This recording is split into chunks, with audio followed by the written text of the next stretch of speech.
এক সাহাবী বলছিলেন, ইয়া রাসূলুল্লাহ, কতটুক দুরূদ পড়বো? বলে তুমি সিদ্ধান্ত নাও। 4 ভাগের 1 ভাগ, দিনের 4 ভাগের 1 ভাগ। কয় এখনো হয় নাই।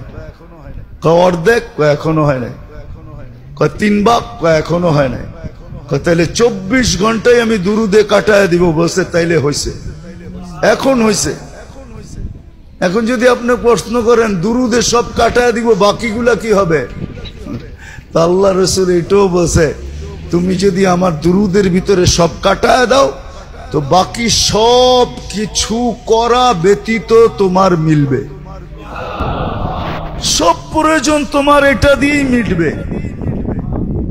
দুরুদে যে কি রাখা আছে আমরা জানি না।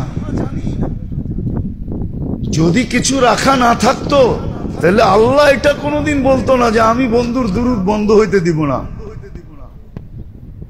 আমি পড়তে থাকবো। ফেরেশতাদেরকে বলতেন না তোমরাও পড়ো, আমাদেরকেও বলতেন না তোমরাও পড়ো। যদিও আমি প্রশ্ন উঠায় দিছি যে আমরা তো একদিন শেষ হয়ে যাব, দুরুদ কি শেষ? তো বলছে ফেরেশতা পড়বে। আরে ফেরেশতাও তো একদিন শেষ হয়ে যাবে, কারণ আপনি লেখা রাখছেন ইন্নী কাতাবতুল মাউতা আলা মান তাহতা আরশি। আরশের উপরে তো কোনো ফেরেশতা নাই, আরশের উপরে তো আপনি একা, আপনি বিরাজমান। ফেরেশতাও তো শেষ হয়ে যাবে, মৃত্যু এদের জন্য অবধারিত। তা আল্লাহ বলে পড়তে ছিলাম, পড়তে আসি, পড়তে থাকবো। আমার বন্ধুর দুরুদ এক মুহূর্তের জন্য বন্ধ হইতে দিব না। কত বড় মর্যাদা!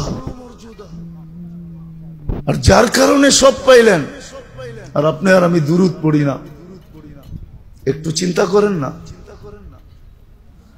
তাইলে ওই কথা সত্য হবে না কেন যেটা আমি প্রথমে বলছিলাম, যে মুহাম্মদুর রাসূলুল্লাহ সাল্লাল্লাহু আলাইহি ওয়াসাল্লামের নাম শুনলো আর দুরুদ পড়লো না, সে ভাবতে পারে যে আমার নামটা হতভাগাদের লিস্টিতে লেখা, ধ্বংসপ্রাপ্তদের লিস্টিতে লেখা, আর সিল মারা ধ্বংসপ্রাপ্ত।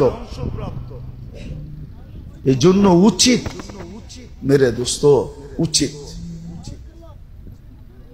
উচিত শুধু একদল দিয়ে তো হবে না।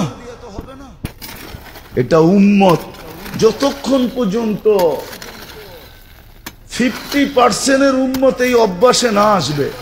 আরব দেশগুলোতে অভ্যাস আছে, বহু আরব দেশ বেশিরভাগই অভ্যাস। ওরা দেখবেন কথায় কথায় একজন আরেকজনকে বলবে সল্লু আলান নবী, আল্লাহ রসুলের উপরে দুরূদ পড়ো।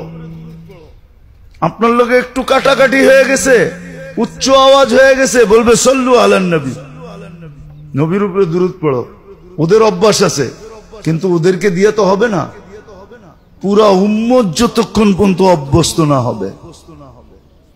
আজকে আল্লাহ যে আমাদের উপরে নারাজ, আমি তো মনে করি শুধু এই কারণে নারাজ যে নবীর মূল্যায়ন নাই, মুহাম্মদুর রাসূলুল্লাহ সাল্লাল্লাহু আলাইহি ওয়াসাল্লামের মূল্যায়ন আমাদের কাছে নাই, ওনার আদর্শের মূল্যায়ন নাই, ওনার জাতেরও মূল্যায়ন নাই আমাদের কাছে, ওনার আদর্শেরও মূল্যায়ন নাই। সত্য এটাই। ঘরের মানুষ যখন দেখতে না পারে তো বাইরের মানুষও দেখতে পারে না। আজকে আপনি বলবেন আল্লাহর রসুল সম্বন্ধে মানুষ যখন লেখে, বিজাতিরা, ওরা লেখার সুযোগ পাইছে কেন? ওরা দেখে যদি এতই বড় কিছু হইতো তাহলে তো মুসলমানই মানতো। ওরা তো ওদের নবীকে মানে না, বিয়েতে মানে না, শাদিতে মানে না। ওনার আদর্শ তো ওদের কাছেই ঘৃণিত।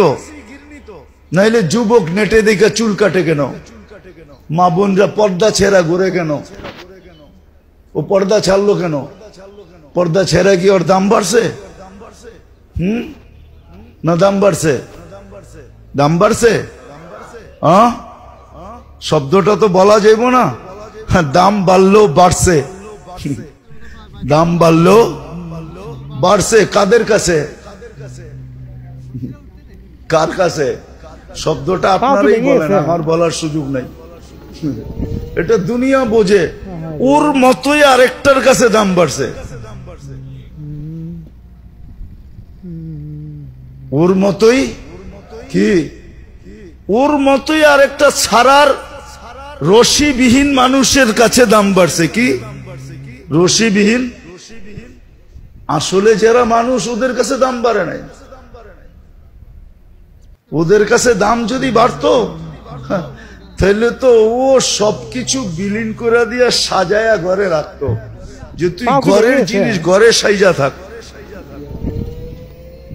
তাহলে তো গায়রত থাকতো, আত্মমর্যাদা থাকতো। আত্মমর্যাদা তো নাই। তো যেটা বুঝাইতেছিলাম যে আল্লাহর রাসূল তো আমাদের কাছেই আজকে অবহেলিত।